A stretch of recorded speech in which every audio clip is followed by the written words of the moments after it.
I'm a third-year university student with fibromyalgia, and also more recently I was diagnosed with both ADHD and dyslexia.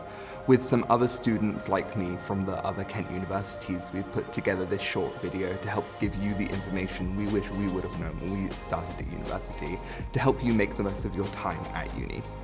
I'm in my final year at university and I too have ADHD. I had no idea that this was classed as a disability when I first started uni.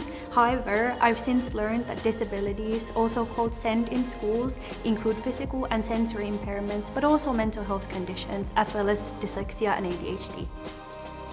So, what can you do to make sure you have the best experience possible? The first thing to do is share your disability. Tick the box on the UCAS application form. I'm a third-year student and I have generalised anxiety disorder, and I didn't even know that this meant I could apply for additional support at university until about halfway through my first year. So I'd say even if you haven't shared on your UCAS form that you do have a disability, I wouldn't worry about it, because you can always let people know even if you already started your degree. I'm in my final year. I have physical disabilities, so I always knew that I would need support at university. Some disabled students don't know that there's support out there when they are applying. So the second thing to remember is to respond to those unis when they reach out to you. This way they can put plans in place before you even start, making sure you have the right support you need on day one. These inclusion plans are called different things in each of the universities, but they're there to ensure you get the right support that you need. It may seem easier to wait and see how you get on, but I really recommend seeking the support you need as soon as possible. The final thing you can do is access the full range of opportunities available, which can be split into academic, social or personal development opportunities. I'd say the biggest one for academic is definitely the Disabled Students Allowance, DSA. It's a grant which covers additional study-related costs, and it isn't dependent on household income and it doesn't have to be paid back. It can pay for equipment or non-medical help, among other things. And for me, with the DSA, I received a laptop with a range of apps already installed on it, which made studying with anxiety a lot easier. Between DSA and the inclusion plan, you get access to loads of really useful things, like extra time on exams, coursework extensions, recorded lectures, one-to-one support. I've had a lot of help from one-to-one support at uni, and I'm definitely doing better in my course because of it.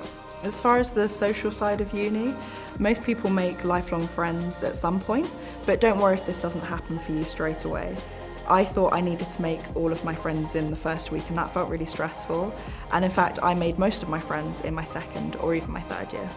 There are so many things you can get involved in at university. These can range from the Students' Union and societies. If you can't find a club that you like, you can actually create one. That's what I did with the Disabled Student Society.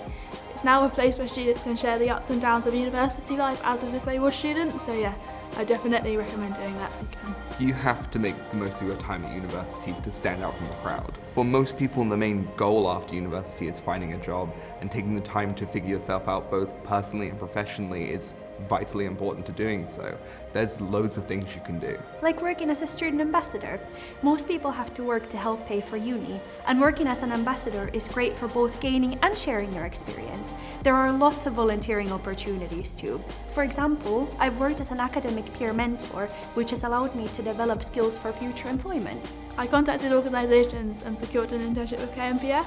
I learnt loads of skills and it looked great on my CV.